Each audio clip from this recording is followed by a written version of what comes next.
नमस्कार, मैं हूं मीनू सिंह और आप देख रहे हैं द नेशन न्यूज। आइए नजर डालते हैं अब तक की खास खबरों। दयालबाग निवासी रूही सत्संगी ने सितंबर 2022 में राधा स्वामी सत्संग सभा आगरा के अध्यक्ष पद के प्रतिनिधि हेतु आवेदन किया था।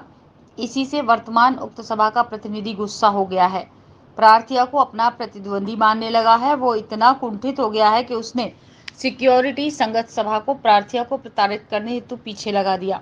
बार बार धमकी देने लगा कि उक्त प्रतिनिधि के पदों पर अपनी दावेदारी खत्म कर दो और भविष्य में अपनी दावेदारी मत करना। प्रार्थिया चुपचाप हो गई। कुछ दिनों बाद उक्त प्रतिनिधि द्वारा कुछ लोगों को भेजा गया कि अपना मकान दान कर दो। प्रार्थिया ने मना कर दिया। 25 जनवरी 2023 को प्रार्थिया के घर में घुसकर कुत्ते चुराने का आरोप लगाकर हमला कर दिया, जिस संबंध में प्रार्थिया ने काफी शिकायतें उच्च अधिकारियों को की। सत्संग ने प्रार्थिया को मानसिक रूप से बीमार बताया। उसका इलाज चल इसके बाद सही जातीय राधा स्वामी सत्संग सभा द्वारा कुछ पदाधिकारियों को विद्युत प्रदर्शन शांति को करती चल रही है। 26 फरवरी 2013 का संगत सभा का आयोजन था। प्रार्थिया के साथ सत्संग सभा के अध्यक्ष के प्रतिनिधि के कहने पर प्राइवेट सुरक्षा कर्मियों के इंचार्ज एसपी सिंह ने सत्संग वाले स्थान के पास जानबूझकर गाड़ी रोक ली। कारण पूछने पर विरोध करने पर प्रार्थना के साथ मारपीट की, नंगा करके मारा भी और अश्लील हरकतें की।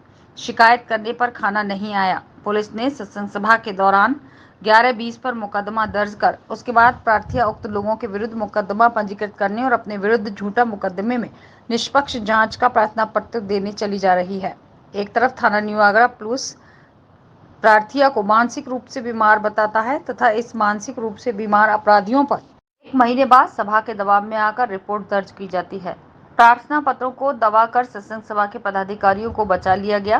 प्रार्थिया के ऊपर बिना निष्पक्ष जांच किए चार्जशीट भेज दी गई, जो कि अभी सहायक पुलिस आयुक्त हरिपर्वत आगरा के यहाँ विचारणीय है। प्रार्थिया को तमाम तरह की धमकी और झूठे मुकदमे लगाकर फंसाया जा रहा है, इसलिए वो भयभीत है। प्रेस वार्ता करके अपने परिवार, अपनी मां, बच्चे की जान की खातिर सभी से न्याय की गुहार लगा रही है। द नेशन न्यूज के आगरा से अमित लालवानी की रिपोर्ट। समस्या ये है कि गुंडे, ये लड़ाई एक्चुअली महिला विरोधी संगठन हो गया है। तो राधा स्वामी सत्संग ऑफिस के कार्यकर्ता ये लोग और एसपी सत्संगी जो सिक्योरिटी इंचार्ज हैं, खासतौर से ये महिलाओं को पसंद नहीं करते।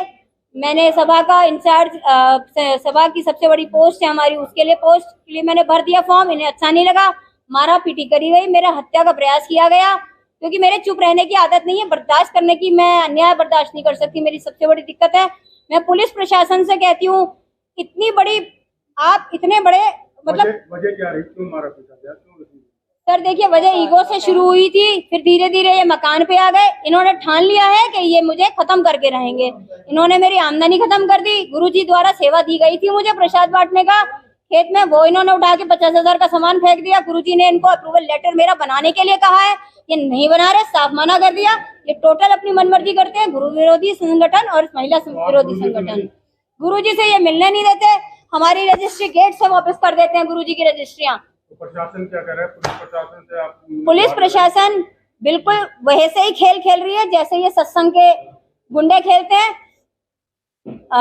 डिविजनल कमिश्नर रितु महेश्वरी जी और प्रोफेसर एसपी बंगेल जी के रेफरल पे मैं कुछ कागज लेके गई थी। हमारे को पुलिस महकमे द्वारा मानसिक रूप से असंतुलित घोषित करने के बाद हम पे एफआईआर चढ़ाई जा रही है, केस चढ़ाया जा रहा है। केस को पहले अपनी मर्जी से 75/2023 चढ़ा देते हैं, फिर हम उसको क्लेम करते हैं कि चार्जशीट बन कैसे गई। आप हमें खुद मानसिक असंतुलित घोषित कर रहे हैं। कमिश्नर साहब ने बोला कि हाँ ये गलत हुआ है, तब भी डीसीपी साहब और सीओ ताज साहब बेशर्मी का लेवल दिखाते हैं। 22 अगस्त पे भी उन्होंने अभी लेटेस्ट पीएम पुलिस किसी दबाव में कैसे हो सकती है सर? पुलिस से तो अच्छे डरते हैं। पुलिस क्यों नहीं कर रही है? ये आप पुलिस से जाके पूछिए, मेरे आपसे दरख्वास्त है, क्योंकि पुलिस मुझे तो बताएगी ना मेरी औकात है कि मैं पूछूं। आप ताकत है, आप जाके पूछिए पुलिस काम क्यों नहीं कर रही। उन्होंने क्यों ठान लिया है कि मेरे खिलाफ ही काम करना है।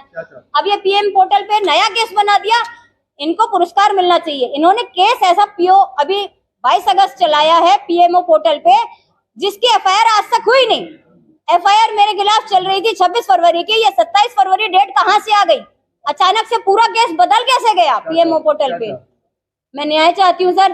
चार्जशीट बेवजह है, पूरी की पूरी गलत चार्जशीट लगाई जा रही है। मेरे तथ्यों को दबाया जा रहा है, साक्ष्यों को दबाया जा रहा है। सारे साक्ष्य मेरे छुपाए जा रहे, मेरे विरुद्ध ही पुलिस क्यों काम कर रही है। देश और दुनिया की तमाम छोटी बड़ी खबरों के साथ जुड़ रहने के लिए देखते रहिए द नेशन न्यूज।